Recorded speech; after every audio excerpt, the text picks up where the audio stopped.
प्रिय किसान साथियों, नमस्कार, राम राम। सभी किसान साथियों को कस्बा ऑर्गेनिक फार्म की तरफ से हार्दिक अभिनंदन, स्वागत है। किसान भाइयों, मैं पहले कहना चाहता हूं कि जो किसान भाई प्राकृतिक खेती, जैविक खेती करते हैं, किसान साथियों, हम जानते हैं कि बिना मिट्टी के खेती हो नहीं सकती।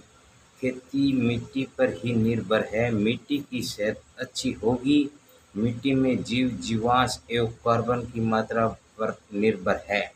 जीवांश कार्बन की मात्रा मिट्टी पर निर्भर है।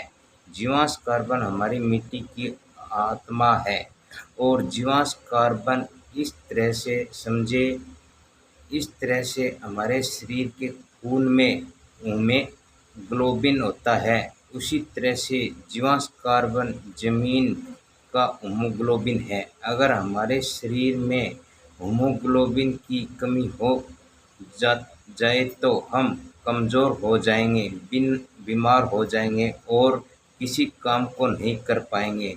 ठीक इसी तरह मिट्टी में जीवांश कार्बन की कमी हो जाए तो हमारी मिट्टी भी कमज़ोर हो जाएगी, बीमार हो जाएगी, वह अच्छी फसल देने लायक नहीं रहेगी। अब हमें सोचना यह है कि किस वजह से कम हुआ है और जीवांश कार्बन सूक्ष्म जीवों की संख्या हमें खेती में कैसे बढ़ाना है। वह खेतों में पहले से मौजूद अवशेष पदार्थों को हमारे द्वारा डाला जाता पदार्थ जैसे गोबर खाद, हरी खाद, फसल अवशेष, पौधों की जड़, तना, पत्ती, अन्य खाद डालते हैं और उनको जीवांश खाकर चढ़ाकर उनको परिवर्तित कर देता है। जीव जीवांश एक कार्बन की मात्रा बढ़ जाती है। मौजूद वक्त में या जाने अनजाने में हम फसलों में कीटनाशक, रासायनिक पेस्टिसाइड, उसी की वजह से जीव जीवांश सूक्ष्म जीव मर गए हैं।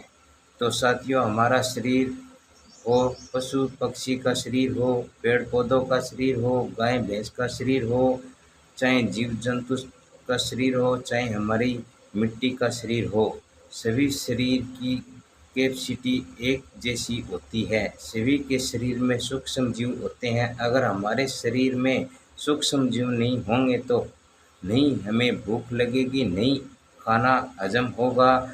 ठीक इसी तरह हमारी मिट्टी में सूक्ष्म जीव होते हैं, वही हमारे खेतों में जीवांश कार्बन बढ़ाते हैं। तो साथियों, हमारी भूमि में सूक्ष्म जीव मौजूद रहेंगे। हमारे द्वारा डाला गया हमारे खेतों में गोबर खाद, हरी खाद, कम पौष्टिक खाद, फसल अवशेष, इनको खाकर जीवांश कार्बन की मात्रा बढ़ जाती है। किसान साथियों, हमें रासायनिक खाद खेत में डालने की कोई ज़रूरत नहीं पड़ेगी। जैविक तरीके से हम खेती करते हैं तो हमारा अनाज उत्पादन बढ़ेगा, खर्चा भी बहुत कम होगा। किसान साथियों का एक और ख़ास बात, बीमारियों भी नहीं आएगी। शरीर में एकदम स्वस्थ रहेंगे और एकदम बढ़िया रहेंगे। आप इसके लिए वर्मी कंपोस्ट डालिए और जीवा अमृत डालिए, बीजामृत डालिए, पंचगव्य डालिए, गोकृपा अमृतम डालिए और अपनी खाद को तैयार करके डिकम्पोज करके अपने खेतों में डालिए। और इनसे जीव जीवांश, जीवाणु, सूक्ष्म जीवाणु, नैना प्रकार के जीव हमारे धरती में हैं, वो उनका ही भोजन यही है। वह इनको खाकर और खाद में कन्वर्ट करके मिट्टी को स्वस्थ बनाएंगे, धरती को स्वस्थ बनाएंगे। इससे ही हमारे अनाज की जो भी जड़ें होती है और अनाज जो होता है उनको पहुंचाने का यही काम करते हैं और इससे अनाज पैदा होता है, वो एकदम ताकतवर होता है और हम खाते हैं तो हमारे शरीर में कोई किसी प्रकार की बीमारियां नहीं आती है, हमारा शरीर मजबूत रहेगा। जैसे कि हमारे जो दादा परदादा हुआ करते थे, वे प्राकृतिक खेती किया करते थे, उनके अनाज बहुत ज़्यादा हुआ करता था। अब पेस्टिसाइड आने के बाद, रासायनिक आने के बाद और हरित क्रांति आने के बाद दिन भर देश के अंदर बर्बादी होती जा रही है, बीमारी बढ़ती जा रही है, किसानों को लूटा जा रहा है। इस लूटपाट से किसान साथियों दूर रहें। अपना जैविक खेती से जैविक तरीके से अनाज बोएं, जैविक तरीके से करें।